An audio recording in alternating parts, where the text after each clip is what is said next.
Rapid prototyping is a big part of what we do for Whirlpool. We bring designers' ideas to life.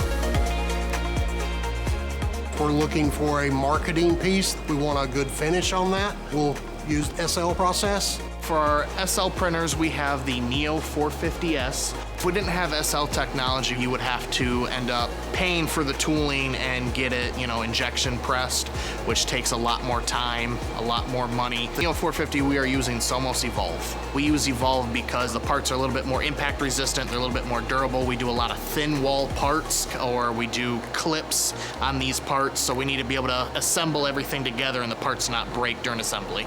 Good surface detail off the bat. All we have to do is take them right out of the Neo, throw them into a cleaner, pull them back out, pull supports off, give them a final alcohol wipe down. We have other shops globally that are looking at SL process, and we're going to highly recommend the 450S machine to them.